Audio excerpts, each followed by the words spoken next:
Welcome to the Old Time Radio Westerns. I'm your host, Andrew Rhines, and I'm excited to bring you another episode absolutely free. This episode is just one of over 80 episodes we release monthly. Each one is meticulously digitally restored and stored in the cloud, which comes at a considerable expense. To help cover these costs, you might hear some advertisements throughout this episode. While we retain the original commercials for historical authenticity, you may encounter modern ads. We promise to keep these ads to a minimum and try to place them where you would have originally heard them when they aired. If you prefer an ad-free experience, you can support us by becoming a member on our Patreon page. Go to otrwesterns.com/donate.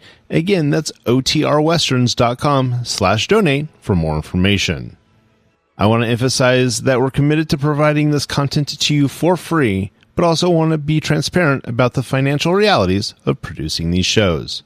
As a reminder, if you're listening to this episode on a service you pay for, please know that they do not support this podcast in any way, and the ads will be in this episode. Now, let's get into this episode. This episode is going to be The Lone Ranger. Original air date is July 26, 1948, and the title is The Cynic. Thanks for listening, and let's get into it.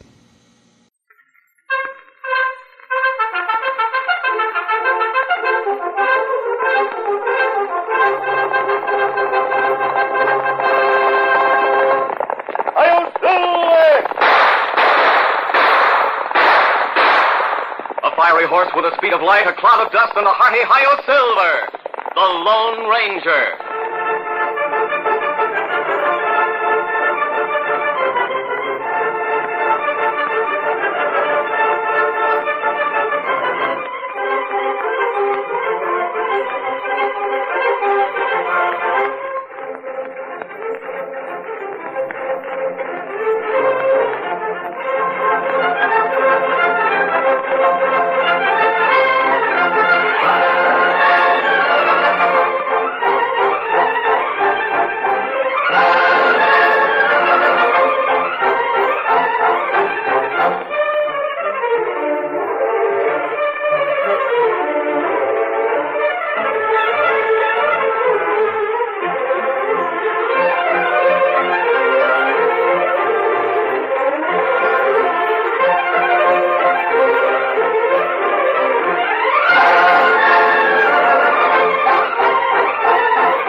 Faithful Indian companion Tonto, the daring and resourceful masked rider of the plains led the fight for law and order in the early western United States.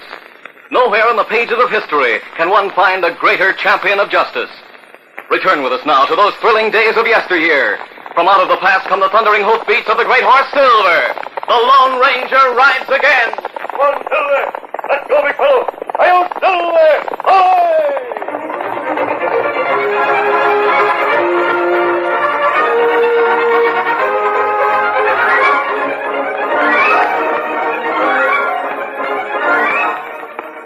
Dan Reed, 14-year-old nephew of the Lone Ranger, had left the camp and had started for the nearby town of Greenville.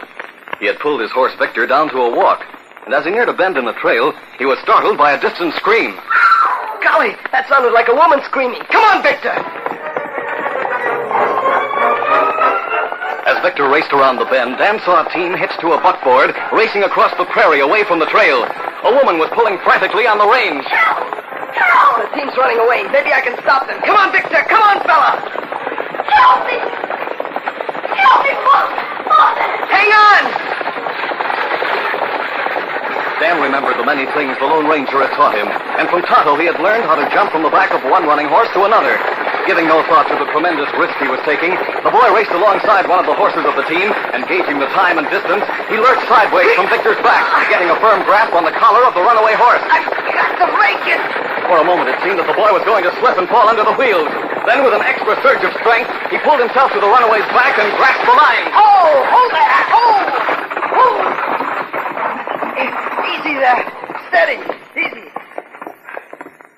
They'll be all right now, ma'am. Easy, fella. Oh, I can't thank you enough. You're just a boy. I can't imagine you doing such a wonderful thing. For a while, I thought I wasn't going to make it. Poor Snake on the trail frightened the team up. I might have been killed if you hadn't stopped them. What's your name? Dan Reed, ma'am. I'm Betty Wilson from the Bar Y Ranch. Oh, yes. I know where the Bar Y is.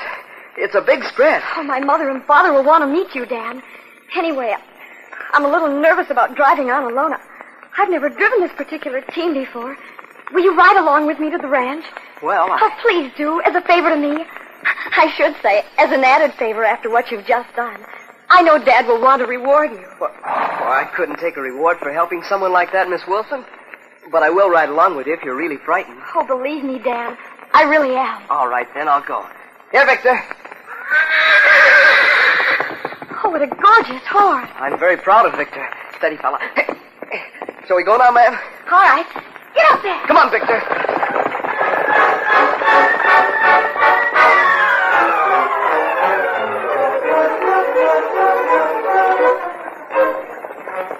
A short time later, Betty Wilson and Dan reined up in front of the pretentious ranch house of the Bar Y spread. Hold, Victor. Hold it. Steady. Hey, steady, boy. I'll help you down, Miss Wilson. Oh, my, what a gallant you are for such a young fellow. Well, Betty, she get back all right. I told you that was a good team. Oh, but I won't ride that team again, Dan. Why not? Say, who's the boy? I'm Dan Reed, sir. The team became frightened by a snake on the trail and ran away across the prairie. Dan heard me screaming and came to help me. He stopped the team and probably saved my life, Dad. You mean this slip of a boy? I can hardly believe it. But it's true. It was the bravest thing I've ever seen anyone do. The way he jumped from his horse to the back of one of the runaways. I persuaded him to ride along home with me. I really was afraid to come alone after what happened. Well, now, seems like I owe you a vote of thanks, Daniel, for what you've done. Well, come along inside, and I'll make my thanks more substantial with some cash. No, thank you, sir. I don't do favors for people for money. Well, that's a hot one on me. I knew you'd get a surprise if you offered to reward Dan. I think he's a very unusual person. He sure is.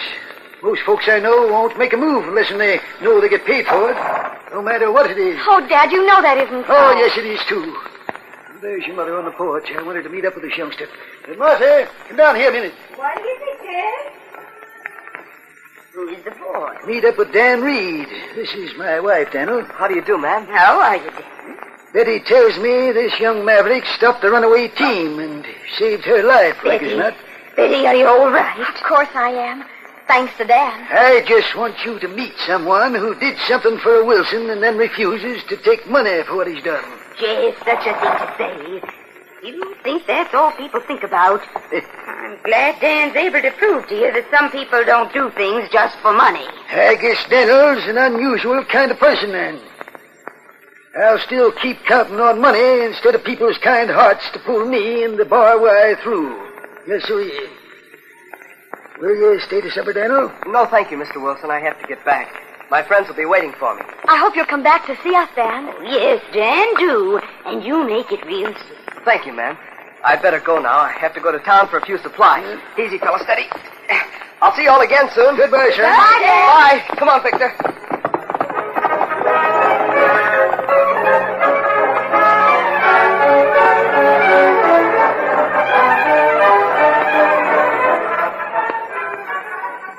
After riding on into town for the supplies, Dan returned to the camp where the Lone Ranger and Tonto were waiting. Dan told his friends what had happened.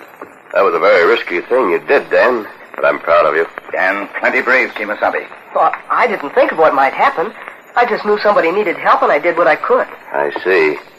You say Mr. Wilson wanted to give you money for having saved his daughter? Yes, sir. Him not know Dan very well. I wouldn't want Dan to take money for helping others. Mr. Mr. Wilson should have known better. Well, Mr. Wilson says people don't do anything through kindness, but only because they hope to get money for what they do for anyone else. That's not true. Oh, of course it isn't, Tonto. Wilson has a lot to learn. I've heard of Wilson. He won't accept favors from his neighbors, nor will he do favors for them. Not very popular around here. That's right. I guess he's that way because he has a lot of money. He said today that he counts on money, and not on people's kind hearts to pull him through. Wilson underestimates his neighbors. Puts too much faith in the power of his money.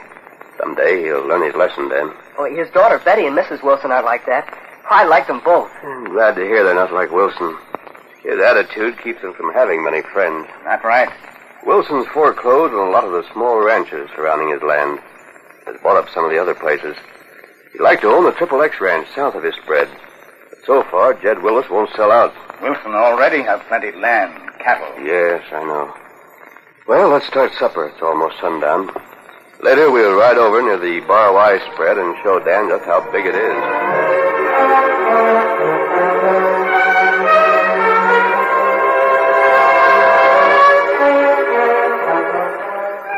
Meantime, Jess Wilson had gone into town to the bank.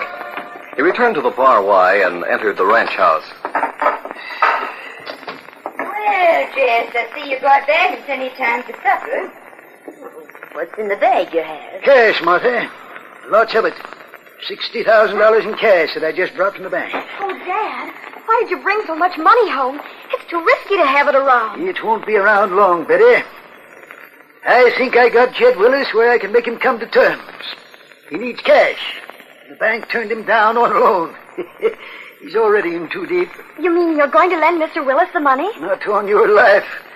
I'm riding over there the first thing in the morning and offering to buy him out, lock, stock, and barrel. When he sees that cash, I think he'll sell. But, Jess, the Triple X is worth a great deal more, isn't it? Maybe so. But I'll get it for $60,000. You wait and see. As soon as I lock this cash in the cabinet in the bedroom, I'll be ready to eat. So you better get the victuals on the table.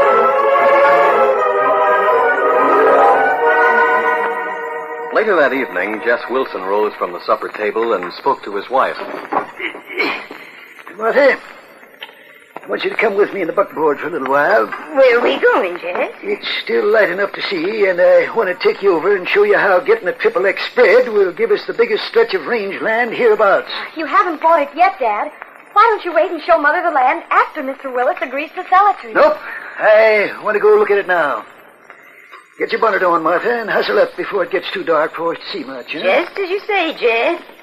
Won't take us too long, I hope. The cook has gone to town. We have the dishes to do yet. Oh, I'll wash them, Mother, and then I'll lie down until you get back.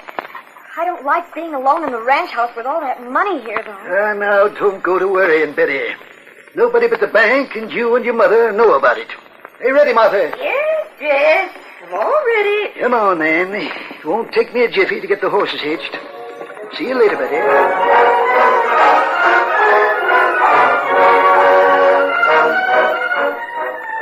Meantime, having finished their supper at the camp, the Lone Ranger with Tonto and Dan set out on their horses along the trail that followed the boundary line of the Bar Y Ranch. All that land is part of the Bar Y, Dan. As far as you can see. It's a mighty big spread, isn't it? That's right, Dan. Right around the bend in the trail ahead, Dan, is one of... Uh-oh. There comes a buckboard around the bend. Too late for us to get out of sight. It's Mr. and Mrs. Wilson. Oh, hold there. I got my gun pointed right at you, masked man. Don't any of you make a move. Why, look, Jess. Isn't that the boy Dan who came to the house with Betty today? That's right, Mrs. Wilson. These are my friends. Funny for a boy like you to be riding around with an outlaw, son. But he isn't an outlaw, honest. That's right. I wear this mask for a reason. But I assure you I'm not an outlaw, Mr. Wilson. Of course, Jess, since Dan speaks for Martha, even though the boy did help Betty today, I ain't taking any chances. How do I know he didn't watch me when he was in town today? He said he was going there. I didn't know you went to town, Mr. Wilson. Why should I want to watch you? Because I had some business that might interest an hombre with a mask on, that's why. Evidently, you're hard to convince. Dan probably saved your daughter's life today. You might at least take his word. I tell you, I'm not going Now, to... Jess, don't act foolish.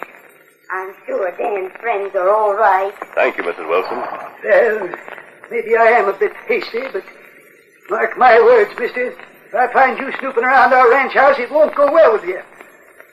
Now, I suggest you turn around and right back the way you came. Now, see here, Wilson. Hey, somebody coming right and hard. Yes, coming from the direction of Wilson's ranch. Whoa! It's my foreman, Jim. Jim, Hold up, Hold up, Jim. Put away your gun. All right. Better come quick, boss. The ranch house is on fire. What's We're coming after you. ranch house on fire. Boys are fighting it, but it's got a good start. Great guns. My money. And Betty, Jess, she was resting in the bedroom. Well, there's no time to lose. Maybe we can help. Let's go. One, Get them up.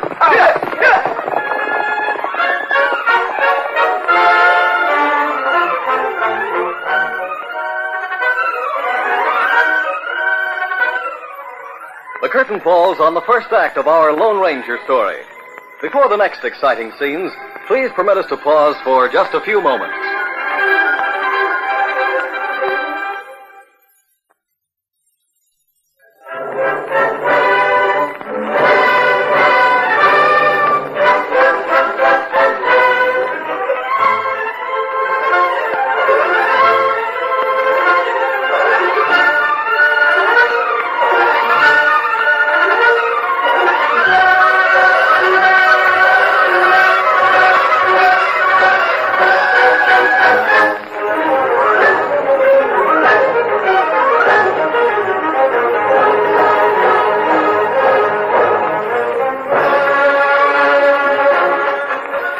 Now to continue our story. When the foreman from the Bar Wire Ranch came with the news that the ranch house was on fire, Wilson's first thought was of the money he had left there. When the Lone Ranger heard Mrs. Wilson speak of Betty, he offered to help. Meanwhile, outside the burning ranch house, a crowd of cowhands were striving hard to put out the fire. A long line was formed to the nearby well, and buckets were passed along with little effect. it's getting out of control. Jim said nobody was inside. He went after the boss. Here comes somebody now. Hey, it's Jed Willis from the Triple X. Where's Wilson? I don't know. Went out in the buckboard with the missus. Jim went after him. I saw the flames from the trail. Sure is a bad fire. Don't know what I can do to help. Oh, here comes the boss now. Got some others with him. Holy Moses, one of them's masked. Hi, Jed. Looks like that fire's beyond control. I gotta get inside. I just have to. Wait, you can't make it, Wilson. Hey, who's the masked man? Never mind him. That fire's all I'm worried about. Men, has anyone seen Betty? Yeah, no, ma'am. But I don't reckon she's inside. We would have heard her yelling. She must be around someplace helping. Oh, I've got to make sure. I'm going to look around, Jess. That bucket brigade isn't doing any good, boss. Just have to stand and watch it burn down, I reckon. No, not me. I'm going inside. No. My ankle there. I'll help you up. I guess I turned my ankle. I can't stand on it. Lean on me. Fire burned plenty hard now. Yeah, no way to save that ranch house now. Now, look. Listen, everybody. I'll give $5,000 to the one who goes into the back bedroom and brings out the bag that's in the cabinet there. $5,000? Wonder what's in that bag. Nobody can risk going in. You might as well forget that bag, Wilson. Nobody's going to risk his life to bring out your money. Don't talk like a fool. I would have gone if I hadn't turned my ankle. You did, Willis. You need money. I'll make it $10,000 if you go in after it. Don't attempt it, Willis. Don't worry, I won't. If it's just a bag of money you're worrying about, Jess, let it burn. Man alive, there's $60,000 in cash in that bag. If you go after it, I'll give you half. He'd be a fool to try it. Come on, follow Dan. We'll go around and help put water on the barn. How's about it, Jed? See what that would mean to you. All that money. It's too risky, Wilson. I don't want money that bad. Right, he'd be a fool to go in for any amount. I wouldn't do it, I can tell you. No, don't take on, Martha. Can't find Betty anywhere. Nobody's seen her at all. You mean your daughter? Yes, Mr. Willis. When we left a while ago, she was doing the dishes, and she was going to lie down a while. Now, stop worrying, Marty. Betty's around someplace. She'd have been inside, but I heard her yelling for help so long ago. What's bothering me is that $60,000. Just think of it. $60,000 in cash going up in flames. What were you doing with so much cash in the house, Jess? Hey, boss. I was just talking to the cook around back. He says he's sure Miss Betty's still inside, but she must be overcome by smoke. Let me go, my ankle. Get to her, somebody. She'll be killed. No one can get in there now, boss. There's no use trying. The flames are too fierce. Betty, oh, my little girl. Please, somebody do something. I'll go after her, Jess. Let's hope I can make it. I'll get her if it's at all possible. Hey, Jed Willis is going after her. Yeah, but he wouldn't go for all that money. Oh, he's got to make it. He's just got to save Betty. Meantime, the Lone Ranger and Tonto, who had gone around to the back of the burning ranch house to help, were returning to the front when they saw someone leave the group and run into the flaming ranch house. At first, the Lone Ranger thought Jess Wilson had gone in to save his money. Then he saw Mr. Wilson still standing with the group. The Lone Ranger, followed by Tonto, broke into a run and hurried to Wilson. Who went in there? Jed Willis. He wouldn't go for the money, but when he heard Betty was in there... Betty in there? They'll be trapped. Betty, poor Mr. Willis. Oh, Dad, isn't it terrible? We thought you were trapped inside the I house. decided to take a little ride. I saw the flames and smoke from down the trail. And Willis went in there for nothing. Masked man. Well, no time for explaining that now. Jed Willis thought you were trapped inside. He went in after you. Oh, Dad, he'll never get out. He's calling for help. Willis is trapped. I'm going in and try to get him out. No, it'll mean the death of both of us. I'll take that chance. You'll be lost in that fire, too. Jess! They can't get out the back. The front door's the only way out now. No one answered Jim's remark, but they shivered inwardly as they watched the flames creep around the open front door and flare up over the porch roof. It seemed impossible that anyone could escape from such a flaming inferno. Martha Wilson moved her lips in silent prayer, and Jess Wilson stood with drawn face and dry lips, watching and waiting with the rest. Suddenly, an awful sound struck their ears. The main rope is ready to fall in. They're going now for Oh, can't bear to look at you. Look, in the doorway. The masked man's helping Willis. They'll never make it. That roof. Oh, look, wait. They made it. Get to him where they are. Hurry.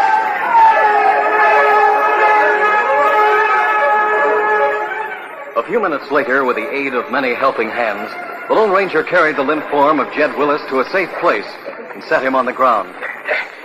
Do you think you'll be all right? He sure had a narrow escape. Willis is burned a bit. You'll need attention. Me help, Kimasabi. Tonto, good. Kimasabi, you plenty corn, blackened by fire. I'm all right. I'll apply first aid to Willis. He's been overcome by the smoke. Oh, I do hope he'll be all right. I think he will, Mrs. Wilson. I suggest you send to town for a doctor. Meantime, we'll take Jed Willis into the bunkhouse. Hope I got him out in time. We'll know in a little while.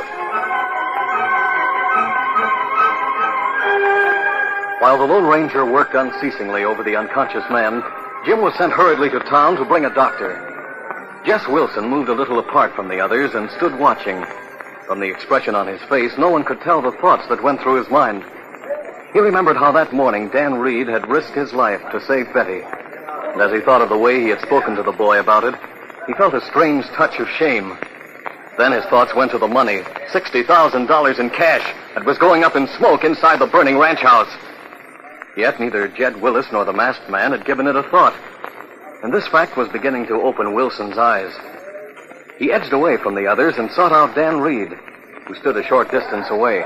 Oh, hello, Mr. Wilson. Hello, Daniel. I'm sure awfully sorry about your house burning down and you losing all that money. Thanks, son. I understand that masked hombre is a friend of yours. Is that so?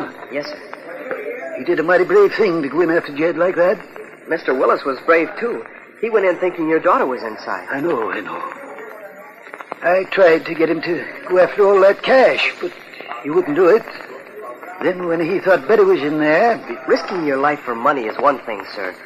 But risking it to save someone, is another. You're a mighty wise youngster for your age, son. Thank you, sir. I'm sort of sorry I said the things I did this morning. I hope you forget them. Just remember, I'm grateful for what you've done for Betty. I knew you didn't really mean those things you said. Golly, I hope Mr. Willis revives. I guess he swallowed a lot of that smoke.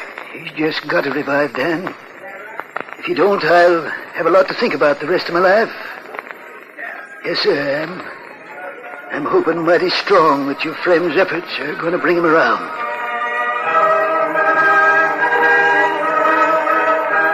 A short time later, the victim was taken into the bunkhouse, where the Lone Ranger continued to use what knowledge he had to bring Jed Willis to consciousness, while the anxious crowd watched breathlessly. Finally, Willis gasped and opened his eyes. You're all right, Willis.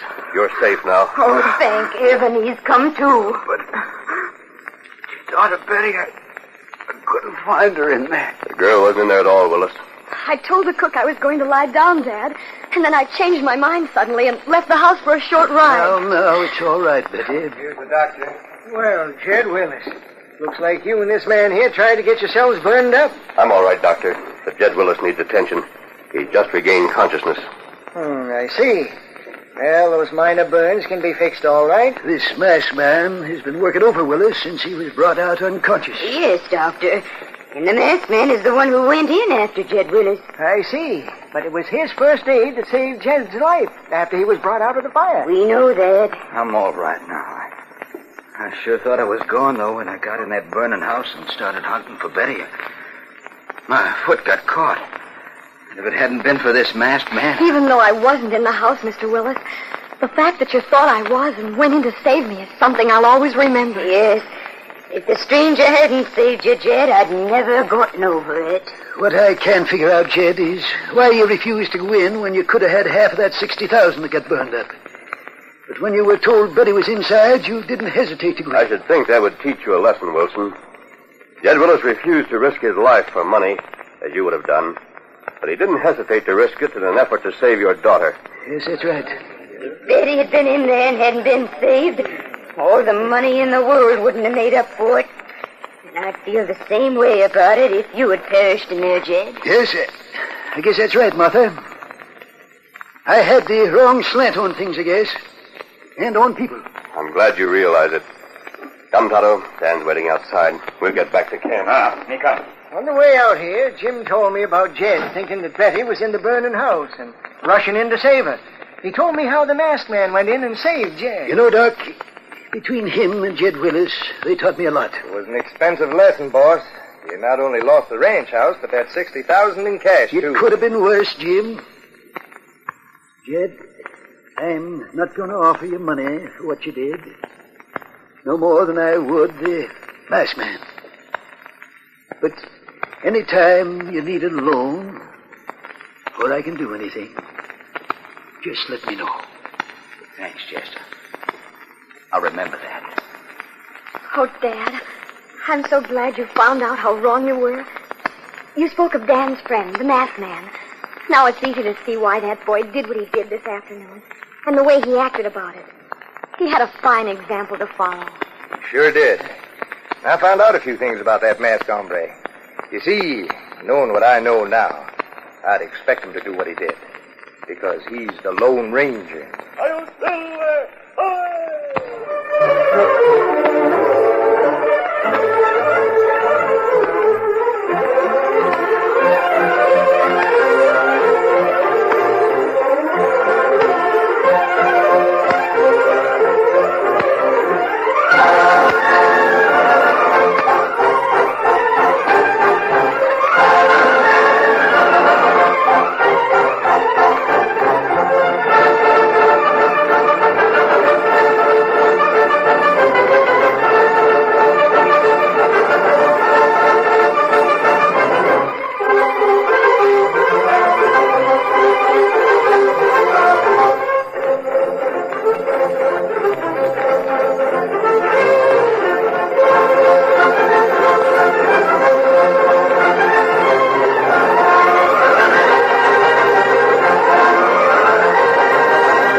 This is a product of the Lone Ranger Incorporated, created and produced by George W. Trendle, directed by Fred Flowerday, and edited by Fran Stryker. The part of the Lone Ranger is played by Brace Beamer.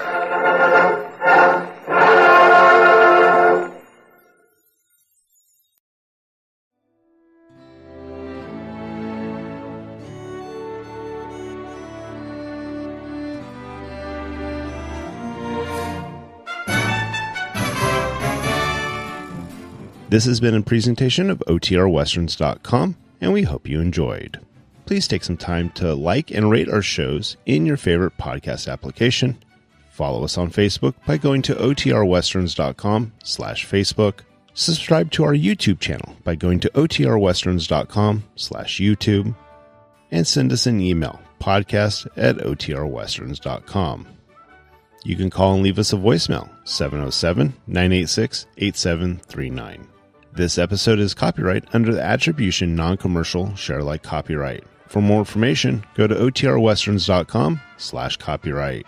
Have a great day, and thanks for listening.